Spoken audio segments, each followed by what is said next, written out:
வணக்கம். நீங்கள் கேட்டுக்கொண்டிருப்பது காலச்சக்கரம் நரசிம்மா அவர்களின் அந்தப்புறம் போகாதே அறிஞ்சயா. அத்தியாயம் 9. பேரழகனின் பிராட்டி. பழையாறை சோமேஸ்வர ஆலயத்தை நோக்கி சென்று கொண்டிருந்தது அந்த ரதம்.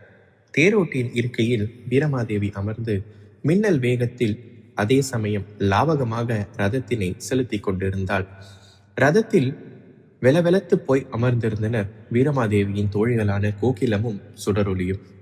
இளவரசி, சற்றே மெதுவாக செலுத்துங்கள். நாங்கள் இன்னும் உலகில் ஒன்றையும் அனுபவிக்கவில்லை.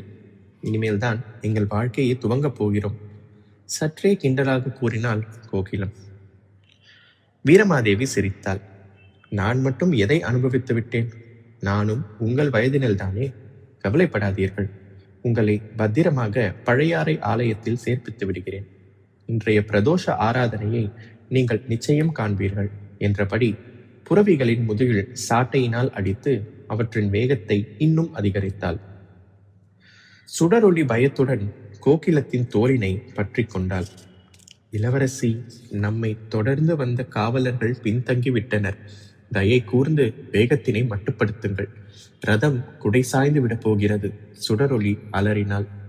ஆனால் அவளது அலறலுக்கு வீரமாதேவி செவி சாய்த்தால்தானே. ஆலயத்தினை அடையும் வரை ரதம் அதே வேகத்தில்தான் சென்றது. ஒரு வழியாக கோவிலின் முன் ரதம் நின்றதும் தோழிகள் கீழே குதித்தனர். போன உயிர் திரும்பி வந்தது. தோழிகள் இருவரும் தங்களை ஆசுவாசப்படுத்திக் கொள்ள அவர்களது பரிதவிப்பை ரசித்தபடி வீரமாதேவி ரதத்தில் இருந்து இறங்கினாள். இளவரசியார் வந்திருப்பதை அறிந்து கோவில் அதிகாரியும் அர்ச்சகரும் கோவிலுக்கு வெளியே விரைந்து வந்தனர். வரவேண்டும் இளவரசியாரே, தங்களுக்காகத்தான் காத்திருக்கிறோம். பிரதோஷ ஆராதனையை தொடங்கிவிடலாமா? கோவில் அதிகாரி கேட்க தலையசைத்தபடி தோழிகள் பின்தொடர ஆலயத்தினுள் பிரவேசித்தாள் வீரமாதேவி. ஆராதனை முடிந்து வெளியே வந்தபோது கோகிலத்தின் கண்கள் தற்செயலாக அங்கிருந்த புன்னை மரத்தின் கீழே நோக்கின. ஒரு வாலிபன் தாமரை இலை ஒன்றில் ஓவியம் ஒன்றை தீட்டிக் கொண்டிருந்தான். அவ்வப்போது அண்ணாந்து ஆலயத்தின் ராஜகோபுரத்தை அவன் நோட்டம் விடுவதை கண்டதும் அவன் கோவில் கோபுரத்தினை சித்திரமாக தீட்டிக் கொண்டிருப்பதை யூகித்தாள். இளவரசி, அங்கே பாருங்கள். ஓவியம் தீட்டிக் கொண்டிருந்த அந்த வாலிபனை நோக்கி கோகிலம் கை காட்ட வீரமாதேவி அவன் பால் நோக்கினாள். யார் இந்த வாலிபன்? மரத்தின் கீழே அமர்ந்து என்ன செய்கிறான்? வீரமாதேவி வியப்புடன் கேட்டாள். ஓவியம் தீட்டுவதில் விருப்பம் கொண்டிருந்த கோகிலம் சற்றே மலைப்புடன் கூறினாள். அவர் ஒரு ஓவியர் போலும். சோமேஸ்வர ஆலய கோபுரத்தினை சித்திரமாக வரைகிறார் என்று நினைக்கிறேன். நாம் அருகே சென்று அவரது ஓவியங்களை பார்க்கலாமா? ஆர்வத்துடன் கேட்டாள் கோகிலம். வேண்டாம் கோகிலா, இன்னும் சற்று நேரத்தில் இருட்டுவிடும். சூரியாஸ்தமனத்திற்குள் நாம் அரண்மனை திரும்ப வேண்டும், சுடரொளி கூறினாள். இருளில் ரதத்தினை வேகமாக செலுத்தி இளவரசி விபத்தினை உண்டாக்கிவிடப் போகிறாள் என்கிற கவலை அவளுக்கு. வா, போய் பார்க்கலாம், வீரமாதேவி கூறிவிட வேறு வழியின்றி சுடரொளியும் அவர்களை பின்தொடர வேண்டியதாயிற்று. வீரமாதேவியும் அவளது தோழிகளும் அங்கே வந்து நிற்பதை உணராமல் அந்த வாலிபன் தொடர்ந்து தனது ஓவிய பணியில் தீவிரமாக ஈடுபட்டிருந்தான். அவன் பின்பாக நின்று அவன் தீட்டும் ஓவியத்தினை பார்த்த வீரமாதேவி மெய் மறந்து போனாள். அற்புதம் ஓவியரே, நானும் எத்தனையோ ஓவியங்களை பார்த்திருக்கிறேன். ஆனால் இவ்வளவு உயிரோட்டம் கொண்ட சித்திரங்களை இதுகாரும் பார்த்ததில்லை. திடீரென்று தன் பின்புறத்தில் இருந்து இனிமையான குரலில் பாராட்டு சொற்களை கிளம்புவதை கேட்டு திகைத்து போய் திரும்பினான் அந்த ஓவியன். அங்கு நின்றிருந்த பெண்களை கண்டதும் தனது ஓவியத்தை கீழே வைத்துவிட்டு எழுந்தான்.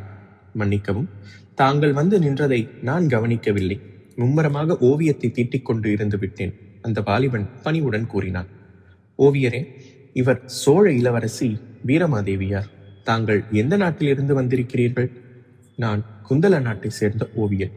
எனது பெயர் அனிருத்தன். சோழ நாட்டு ஆலயங்களை ஓவியமாக தீட்டுவதற்காக இங்கே வந்திருக்கிறேன்.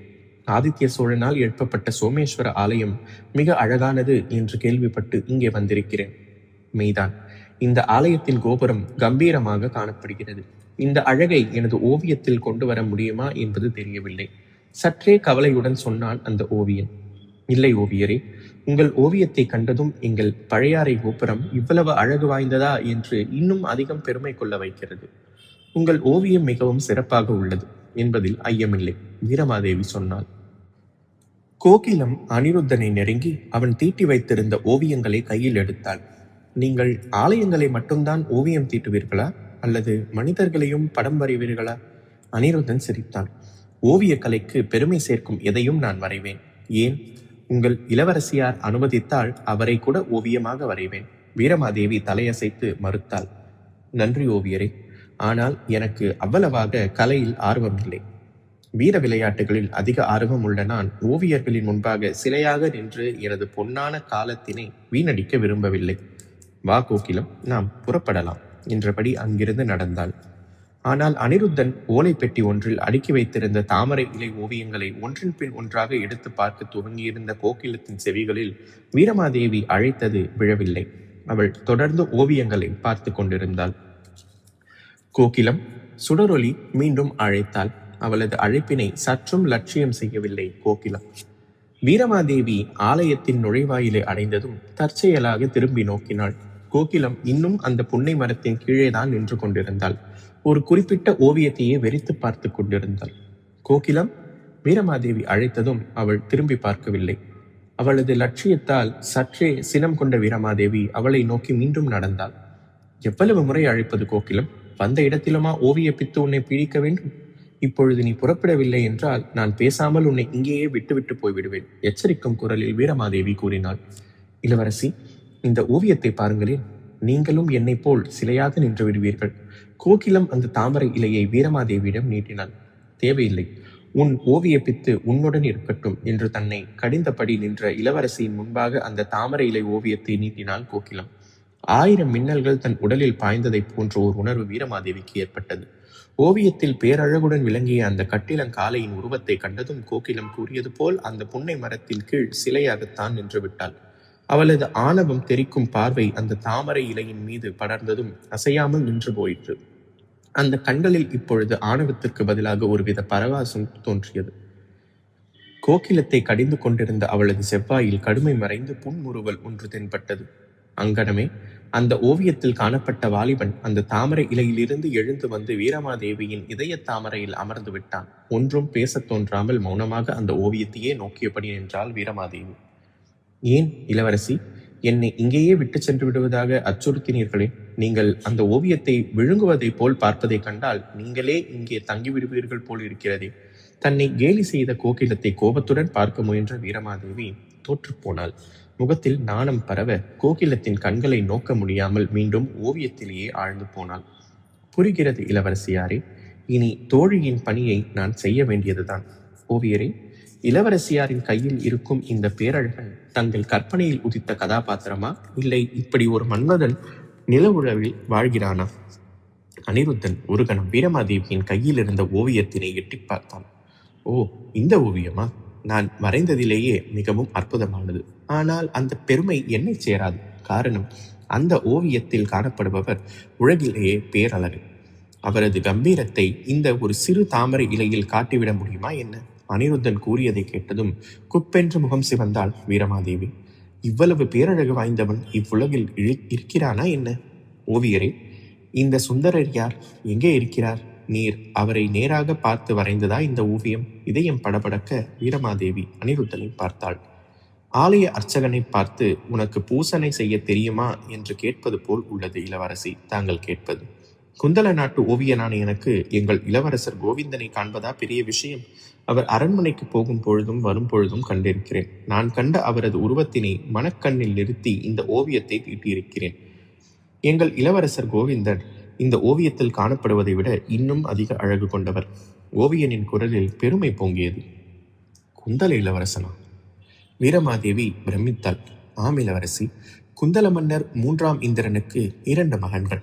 பட்டத்து இளவரசன் அமோகவர்ஷன், இவர் இளைய மகன் கோவிந்தன். அழகில் மட்டுமல்ல, வாழ்க்கையை அனுபவிக்க தெரிந்தவர் எங்கள் இளவரசர். உங்கள் இளவரசருக்கு திருமணமாகிவிட்டதா? அதுவரை மௌனமாக கோவிந்தனின் ஓவியத்தை பார்த்து கொண்டிருந்த சுடரொளி கேட்டாள். தன் மனதில் எதிரொலிக்க துவங்கிய கேள்வியை தனது தோழி எழுப்பியதை கேட்டதும் நன்றியுடன் அவளை பார்த்த வீரமாதேவி அனிருத்தனை ஆவலுடன் நோக்கினாள். அவன் கூறப்போகும் விடையினை பொறுத்துத்தான் இனி அவள் வாழ்வின் எதிர்காலம் இருக்கப் போகிறது. இல்லை பெண்ணே, எங்கள் இளவரசர் இன்னும் திருமணம் செய்து கொள்ளவில்லை. அவரது பேரழகுக்கு ஏற்ற பெண் இன்னும் கிடைக்கவில்லை, அனிருத்தன் சொன்னான். இதோ நான் இருக்கிறேன், மனதிற்குள் கூறிக்கொண்டாள் வீரமாதேவி. வீரமாதேவியின் மனதில் கோவிந்தனின் ஓவியம் ஏற்படுத்தியிருந்த பாதிப்பினை உணர்ந்து கொண்டாள் கோகிலம். ஓவியரே, இந்த ஓவியத்தை எங்கள் இளவரசியார் வைத்துக் கொள்ளலாமா? இதனை நாங்கள் வாங்கிக் கொள்வதென்றால் என்ன விலை தர வேண்டும்? கோகிலம் கேட்க, குங்குமமாக சிவந்து போனது வீரமாதேவியின் முகம். இவள் மனதில் ஓடும் எண்ணங்களை எல்லாம் தோழிகள் எப்படித்தான் அறிகின்றனரோ. உண்மையில் அந்த ஓவியத்தை தன் வசமே வைத்துக் கொள்ள வேண்டும் என்கிற எண்ணம் அவளுள் அப்போதுதான் எழுந்திருந்தது. அனிருத்தன் பணிவுடன் தலை குனிந்தான். சோழ இளவரசியாருக்கு எங்கள் இளவரசனின் ஓவியத்தை அன்பளிப்பாக தருகிறேன், அவரே அதை வைத்துக் கொள்ளட்டும் என்று கூற வீரமாதேவி அவனிடம் நன்றி தெரிவித்துவிட்டு தோழிகளுடன் அங்கிருந்து நடந்தாள். வரும் பொழுது இருந்த வேகம் வீரமாதேவியிடம் இப்போது இல்லை. கோவிந்தனின் உருவத்தை கண்டதாலோ என்னவோ அவளுள் உறங்கிக் கொண்டிருந்த பெண்மை எழுந்து அவளது வீர சாகசங்களை விரட்டி அடித்து விட்டதைப் போல் தனக்குள் புன்னகைத்துக் கொண்டும் அவ்வப்போது கோவிந்தனின் ஓவியத்தை காண்பதுமாக இருந்தாள். அவர்களின் பாதுகாப்புக்கு வந்திருந்த காவலன்தான் இப்பொழுது அந்த ரதத்தினை செலுத்தி கொண்டிருந்தான். தோழிகள் இருவரும் வீரமாதேவியின் திடீர் மாற்றத்தினை கண்டு தங்களுக்குள் இரகசியமாக சிரித்துக் கொண்டிருந்தனர். குந்தல இளவரசன் கோவிந்தனே என் கணவன். இது நடக்கவில்லை என்றால் என் வாழ்வில் திருமணம் என்கிற பேச்சுக்கே இடமில்லை. மனதிற்குள் தீர்மானித்தார் கொண்டாள் வீரமாதேவி. மன்னர் பராந்தகர் அழைக்கிறார். அரண்மனையிலிருந்து செய்தி வந்ததும் உடனே கிளம்பினார் பழுவேட்டரையர் அம்பலவாணர். தனது மாளிகையில் இருந்து அண்ணனின் மாளிகைக்கு அப்பொழுதுதான் வந்து சிறைய பழுவேட்டரையர் காலாந்தகர் தனது தமையன் அந்த இரவு வேளையில் அரண்மனைக்கு புறப்படுவதை கண்டு வியந்தார். ஏதாவது அவசரமானா? இந்த இரவு வேளையில் அரண்மனையிலிருந்து அழைப்பு வந்திருக்கிறதே? காலாந்தகர் கேட்டார். தெரியவில்லை தம்பி. ஒருவேளை குந்தல அரசன் போருக்கு தயாராகி வருவது குறித்து விவாதிக்க விரும்புகிறார் போல் இருக்கிறது. அல்லது தனது குழந்தைகளின் திருமண ஏற்பாடுகள் குறித்து ஆலோசிக்க விரும்புகிறாரோ என்னவோ. தனது தாடியை நீவியபடி பழுவேட்டரையர் கூறினார். இளைய பழுவேட்டரையர் தனது அண்ணனின் முகத்தை கூர்ந்து கவனித்தார். அண்ணா, ஒரு முக்கியமான விஷயம். இளவரசர்களின் திருமணத்தை பற்றி மன்னர் தங்களிடம் ஆலோசிக்கப் போகிறார் என்றால் அவர்களின் திருமணத்தோடு உங்கள் மகன் அமுதவாணனுக்கும் இளவரசியார் வீரமாதேவிக்கும் திருமணத்தை நிச்சயித்து விடுங்கள். மன்னர் முன்பே தங்களுக்கு வாக்கு கொடுத்திருக்கிறார் அல்லவா? தனது தம்பியை வாஞ்சையுடன் பார்த்து சிரித்தார் பழுவேட்டரையர். கவலைப்படாதே தம்பி. என்னை சந்திக்கும் போதெல்லாம் பராந்தகர் தான் கொடுத்திருக்கும் வாக்கினை பற்றி குறிப்பிடுகிறார். வீரமாதேவி என் மகன் அமுதவாணனுக்கே என்று அறுதலி மகாதேவர் கோவிலில் சத்தியம் செய்துள்ளார். எனக்கு மட்டுமா வாக்கு கொடுத்திருக்கிறார்? கொடும்பாலூர் மகனுக்கு தனது மற்றொரு மகளான அனுபமாவை திருமணம் செய்து கொடுப்பதாகவும் வாக்கு தந்திருக்கிறார். கிணற்று நீரை ஆற்று வெள்ளமா அடித்து செல்லப் போகிறது. இளவரசர்கள் திருமணம் முடியட்டும், பிறகு இந்த திருமணங்களை பற்றி பேசலாம். நான் அரண்மனையில் இருந்து திரும்பி வரும் வரையில் எனக்காக காத்திரு. முடிந்தால் இன்றிரவை எனது மாளிகையிலேயே கழித்துவிடு என்று தம்பிக்கு கட்டளையிட்டபடி தனது ரதத்தினில் ஏறினார் பழுவேட்டரையர். பழுவேட்டரையரை வரவேற்ற பராந்தகனின் முகம் இருளடைந்திருந்தது. மன்னரின் முகத்தில் குழப்பமும் கவலையும் மிகுந்திருப்பதை உணர்ந்த பழுவேட்டரையர் ஏதோ முக்கிய பிரச்சனையை விவாதிக்கவே மன்னர் தன்னை அழைத்திருப்பதை புரிந்து கொண்டார். மன்னரின் குரலில் சுரத்தே இல்லை. தனாதிகாரியே, உங்கள் முகத்தில் விழிப்பதற்கு தயக்கமாக உள்ளது. சிறிதும் எதிர்பார்த்திராத வகையில் திடீரென்று ஒரு பிரச்சனையை ஏற்படுத்திவிட்டால் என் மகள் வீரமாதேவி. மன்னர் கூற சற்றே அதிர்ந்தார் பழுவேட்டரையர். என்ன நடந்தது மன்னா? நான் உமக்கு வாக்கு கொடுத்திருக்கிறேன் அல்லவா? உங்கள் மகன் அமுதவாணனுக்குத்தான் என் மகள் வீரமாதேவியை மனம் செய்து தருவேன் என்று. என் மகள் தன்னால் அமுதவாணனை மனம் செய்து கொள்ள இயலாது என்று கூறிவிட்டாள். அவள் மனதில் யாரையோ நினைத்திருக்கிறாளாம். தான் வாக்கு தவறுவதை எண்ணி பராந்தகரின் குரல் தழுதழுத்தது. பழுவேட்டரையரால் என்ன பதில் கூற முடியும்? மன்னரிடம் நீங்கள் எப்படி வாக்கு தவறலாம் என்று வாதம் புரியவா முடியும்? அவர் மனதில் கோபம் கனன்று கொண்டிருந்தாலும் சொற்களை மிகவும் எச்சரிக்கையுடன் கையாண்டார். தாங்கள் எனக்கு அளித்திருந்த வாக்குறுதியை பற்றி வீரமாதேவியிடம் எடுத்துச் சொன்னீர்களா? பழுவூர் அரசர் நிதானத்துடன் கேட்டார். சொல்லாமல் இருப்பேனா? நான் தங்களுக்கு கொடுத்த வாக்குறுதியை பற்றி மட்டுமல்ல, தங்கள் மகன் அமுதவாணனின் பெருமைகளை பற்றியும் எடுத்துக் கூறினேன்.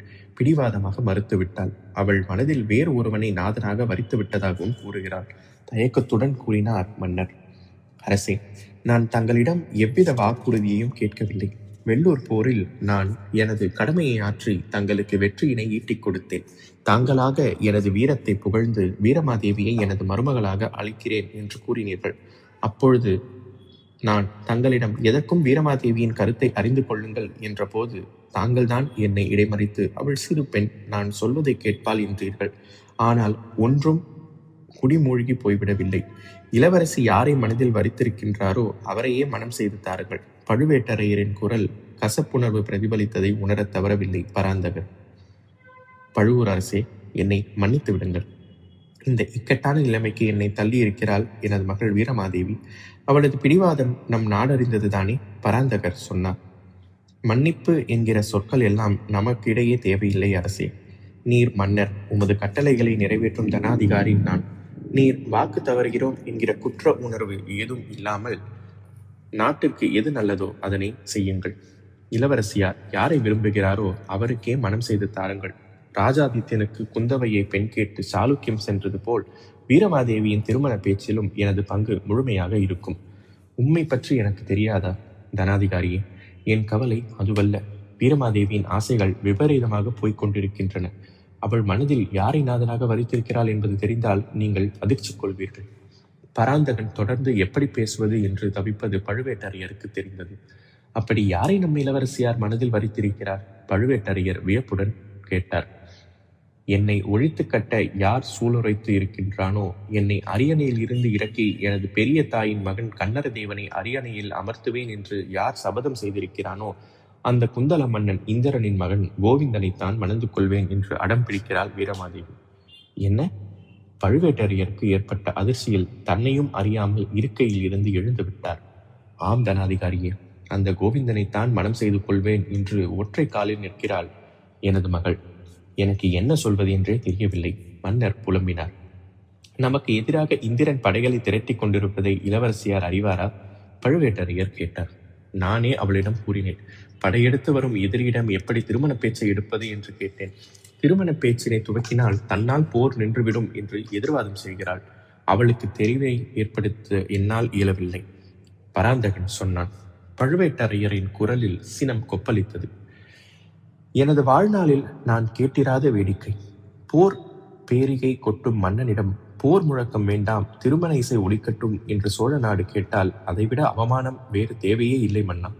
இளவரசியாரிடம் சொல்லுங்கள். அவர் என் மகன் அமுதவாணனை மனம் செய்து கொள்ளாவிட்டாலும் பரவாயில்லை, ஆனால் கோவிந்தனை மணக்க வேண்டாம் என்று கண்டிப்புடன் கூறுங்கள். குந்தல நாட்டுடன் திருமண உறவு வைத்துக் கொள்வது என்பதே அருவருப்பான ஒரு விஷயம். இன்னும் சொல்ல போனால் குந்தல தேசத்தை வீழ்த்துவதற்காகவே தான் நம் சாளுக்கிய இளவரசி வீமன் குந்தவையை நமது ராஜாதித்தருக்கும் முனைப்பாடி இளவரசி வீரநாராயணியை கண்டராதித்தருக்கும் மனம் செய்விக்க நினைக்கிறோம். சாளுக்கியமும் முனைப்பாடியும் குந்தல நாட்டின் ஆதரவாளர்கள். போர் மூண்டால் அவர்கள் இந்திரனின் பக்கம் நிற்காமல் இருக்கவே இந்த திருமணங்கள் நிச்சயித்திருக்கிறோம். இப்பொழுது உங்கள் மகள் நம் எதிரியின் மகனையே மனம் செய்து கொண்டால் சோழ நாடு போருக்கு பயந்து திருமணங்கள் மூலம் சமாதானம் செய்து கொள்கிறது என்ற அவப்பெயர் ஏற்படுமே. தாங்கள் இதற்கு சம்மதிக்க கூடாது. உமக்கு வீரமாதேவியின் குணம் தெரியாதா? நான் வேண்டாம் என்று கூறினால் அதைத்தான் செய்வாள். நீரே ஏதாவது யோசனை செய்து அவள் மனதை மாற்ற முயற்சி செய்யுங்கள். பராந்தகர் வேதனையுடன் இறைஞ்சினார். பழுவேட்டரையர் சலிப்புடன் மீண்டும் தனது இருக்கையில் சரிந்தார். சாகச போர் புரிந்து எவ்வளவு வீரத்தழும்புகளை வேண்டுமானாலும் உடலில் ஏற்கலாம். ஆனால் வீரமாதேவியின் சொல் நம்புகள் ஏற்படுத்தும் தழும்புகளை ஏற்க எந்த ஒரு மாவீரன் தான் துணிவு கொள்வான்? மன்னரே, இது உங்கள் குடும்ப விவகாரம். தாங்களும் இளவரசியாரின் தாயார் சேரமாதேவியும் தான் தங்கள் மகளின் எண்ணத்தை மாற்ற வேண்டும். குந்தலத்துடன் திருமண உறவு வைப்பது நமது சோழ நாட்டினை நாமே தாம்பாலத்தில் வைத்து அவர்களிடம் தாரை வார்ப்பதற்கு சமம். இதை மட்டும் உங்கள் மகளுக்கு நீங்கள் அவசியம் புரிய வைக்க வேண்டும். இதற்கு மேல் எனக்கு சொல்வதற்கு எதுவும் இல்லை என்றபடி தனது இருக்கையினில் இருந்து எழுந்த பழுவேட்டரையர் உத்தரவு வாங்கிக் கொள்கிறேன் என்றபடி சற்று வேகமாக அறையின் வாயிலை நோக்கி நடந்தார். உள்ளுக்குள் பழுவேட்டரையர் மிகவும் சினம் கொண்டிருக்கிறார் என்பது அவரது நடையிலிருந்தே மன்னருக்கு புரிந்தது. இம்மாதிரி என்னாலுமே திடீரென்று அவர் எழுந்து சென்றதில்லை. தன்னை அவமதிப்பதற்காக அவர் அவ்வாறு செல்லவில்லை. தனக்குள் கனன்று கொண்டிருக்கும் கோபத்தை தன் முன்பாக வெளிப்படுத்திவிடப் போகிறோமோ என்கிற அச்சத்தால் தான் அவர் அவ்வாறு எழுந்து செல்கிறார் என்பது மன்னருக்கு நன்றாக புரிந்தது. அவரை சமாதானப்படுத்தவும் தோன்றாமல் திகைத்து போய் அமர்ந்திருந்தார் பராந்தகர். அறையின் வாயில் வரை சென்ற பழுவேட்டரையர் என்ன தோன்றியதோ மீண்டும் மன்னரை நோக்கி திரும்பி வந்தார். ஒரு கணம் தனது கோபத்தை பழுவேட்டரையர் காட்டிவிடுவாரோ என்கிற பயம் மன்னருக்கு தோன்றியது. பழுவேட்டரையர் மன்னரின் முன்பாக வந்து நின்றவர் அவரை கீழக்கண்ணால் உறுத்து பார்த்தார். மன்னா, அமுதவாணன் நாசமாக போகட்டும். அவன் கெட்ட கேடு திருமணம் ஒன்றுதான் அவனுக்கு இப்பொழுது அவசியம். ஆனால் உங்களை இறைஞ்சு கேட்டுக்கொள்கிறேன். வெள்ளூர் போர் வெற்றியின் மகிழ்ச்சியில் தாங்கள் எனக்கு மட்டுமே வீரமாதேவியை மருமகளாக தருவேன் என்று வாக்கு கொடுக்கவில்லை. கொடும்பாலூர் இளவரசனுக்கு உங்கள் மற்றொரு மகள் அனுபமாவை மனம் செய்து தருகிறேன் என்கிற வாக்கினை தந்துள்ளீர்கள். எனக்கு தந்த வாக்கினை மீறியதாக நான் கவலை கொள்ளவில்லை. ஆனால் கொடும்பாலூரார் உங்கள் வாக்கினை நம்பிவிட்டார். அனுபமாவை தன் மருமகள் என்றே அனைவரிடமும் கூறி வருகிறார். அவருக்கு தந்த வாக்கினையாவது மீறாதீர்கள் என்றவர் விருட்டென்று திரும்பி அறையை விட்டு வெளியேறினார். சவுக்கடிப்பட்டவரை போல் துடித்தார் பராந்தகர். இந்த சொற்களை கூறுவதை விட தனாதிகாரி இவரை வாட்போருக்கு அழைத்திருக்கலாம். எல்லாம் வீரமாதேவியினால் வந்த வினை. ஆனால் பழுவேட்டரையரின் கூற்றில் நியாயம் இருக்கிறது. பழுவேட்டரையரை போன்று வாக்கினை மீறினால் கொடும்பாலூரார் அமைதி கடைபிடிக்க மாட்டார். கொடும்பாலூர் நாடும் பழவூர் நாடும் நாட்டின் இரு ஸ்தம்பங்கள் என்று பெருமை பேசும் நிலையில் கொடும்பாலூர் நாட்டின் விரோதத்தினை சோழ நாடு பெறக்கூடும் அபாயம் உள்ளது. வீரமாதேவியை போன்று அனுபமா தன்னை அத்தகைய இக்கட்டான நிலைக்கு தள்ள மாட்டாள் என்று நம்பினார் மன்னர் பராந்தகன்.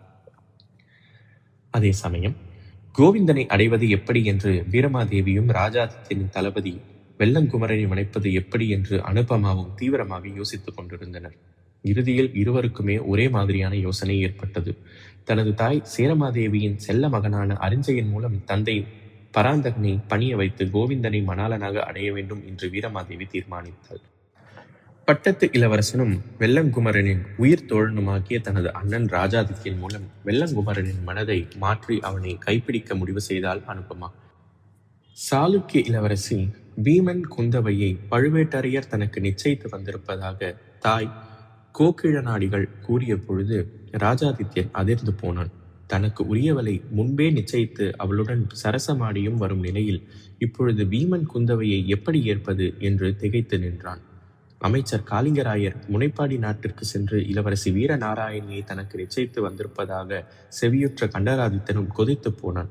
வீர சைவனான தனக்கு எங்கெனும் ஒரு வைணவ இளவரசியை மனம் பேசி முடித்தனர் என்று தாய் கோகிழாநடிகளிடம் வாதம் புரிந்தான். ஆக தனது அரசியல் கணக்குகள் எல்லாமே தனது செல்வங்களால் தவற போவதை உணராமல் காய்களை நகர்த்தி கொண்டிருந்தான் பராந்தக சோழன். இத்துடன் அத்தியாயம் 9 நிறைவுற்றது. விரைவில் அடுத்த அத்தியாயத்தில் சந்திப்போம். நன்றி.